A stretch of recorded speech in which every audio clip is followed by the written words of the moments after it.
Olá, muito bem-vindo ao Matemática Fox, uma aula de matemática curtinha. Essa é a terceira aula de funções e nessa aula eu quero conversar a respeito de domínio, contradomínio e imagem de uma função, certo? Então, para discutir esse assunto, eu coloquei aqui dois conjuntos, né? O conjunto A, que tem os elementos ali 1, 3, 5, 7 e 9, conjunto B com os elementos 0, 1, 5, 17, 37, 6, 5, 8, 2, né? Então, tem alguns elementos definidos aí para cada conjunto. E aqui estou considerando, né, uma função do tipo f de A em B, tá ok? Então, observe que pela, né, caracterização aqui, isso aqui corresponde a uma função, tá ok? Por quê? Porque cada elemento de A ele tem um correspondente em B, né? Sai uma correspondência para cada elemento de A e não sobram elementos em A. Sobrar elementos em B, já discuti em outras aulas, não tem problema nenhum, certo? Agora é o seguinte, observando aqui esses dois conjuntos, nós precisamos dizer qual é o domínio, qual é o contradomínio e qual é a imagem da função. Então, olha só, gente, atenção. Eu vou representar por D, tá, o domínio. O domínio é justamente o conjunto A. Então, com os seus elementos, 1, 3, 5, 7, 9, o conjunto A corresponde ao domínio. Vou chamar o contradomínio, né, de CD, e o contradomínio, nesse caso, seria o conjunto B. Então, tá aí, ó. Contradomínio é o conjunto B, domínio é o conjunto A, e a imagem corresponde justamente às correspondências, né? Corresponde aos elementos de B que receberam correspondência. Então, a imagem aqui seria 1, 5, 17, 37 e 65, tá? Então, você vê que é um exercício bem simples, a gente definiu, né, domínio, contradomínio e imagem. Mas é muito comum aparecer os probleminhas, né, para a gente, com expressões para que a gente resolva. Então, por exemplo, se eu tenho y igual a x mais 3, que é a mesma coisa, né, que eu escrever f de x igual a x mais 3.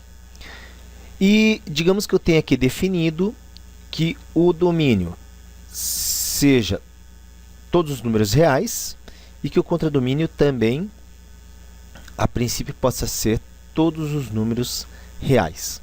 Nesse caso, então, né, como que ficaria esse conjunto imagem? Bom, se o domínio são todos reais, significa que no lugar de x eu posso posso substituir por qualquer número real, certo? Então, o domínio, qualquer número real que eu imaginar, ele pode ser substituído no lugar de x.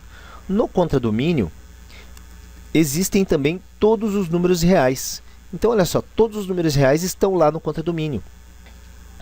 Isso significa, né, como eu tenho aqui x mais 3, se eu substituir o x por um número real, né, eu faço o cálculo e vou obter um y que será um número real. Consequentemente, a imagem, nesse caso, será, né, real também. Então, todos os reais serviriam como imagem nesse caso, tá ok? Se eu definir, então, o domínio, onde eu posso colocar qualquer número real, e o contradomínio, qualquer número real, a imagem vai ser qualquer valor real. Agora, vamos pegar um outro exemplo, né?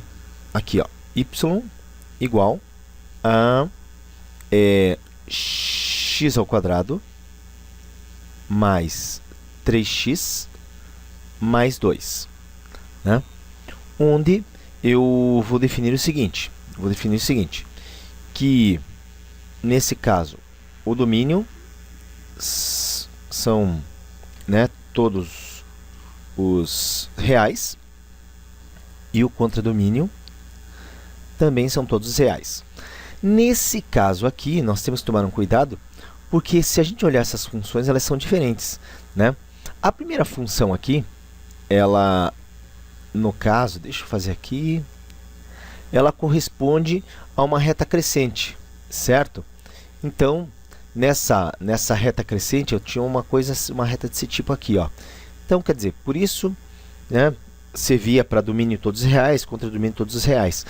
Porém, no caso da equação de segundo grau, é muito importante lembrar, então deixa eu fazer aqui o eixo, né? Eixo Y, eixo X. Como isso aqui é uma equação de segundo grau, ela é representada por uma parábola, certo? E essa parábola, fazendo a construção, né, uma coisa importante que a gente percebe já, olha só, aqui eu tenho 1, esse aqui é o A. E esse A é positivo. E positivo é concavidade para cima.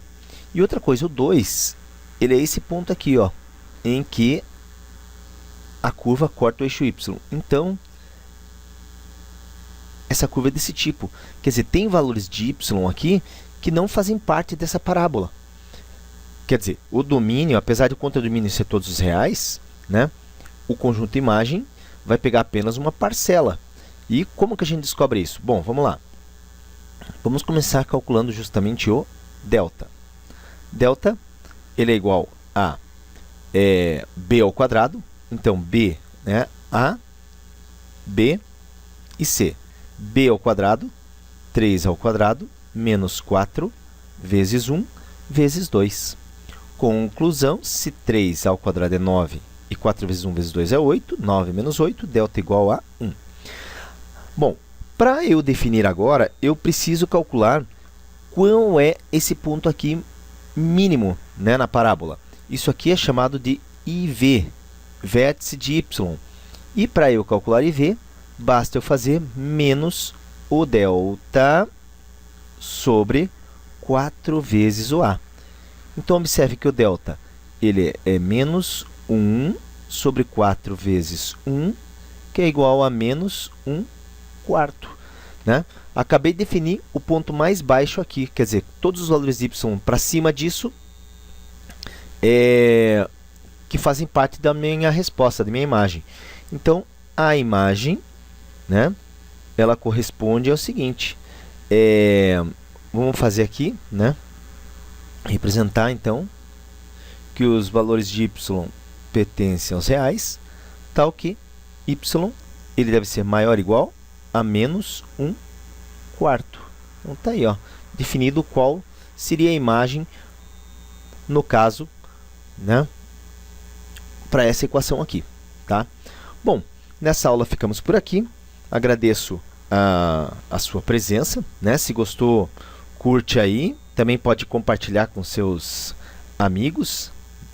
Tá ok? E fico muito feliz aí com a sua presença, com a sua atenção. Até a próxima aula.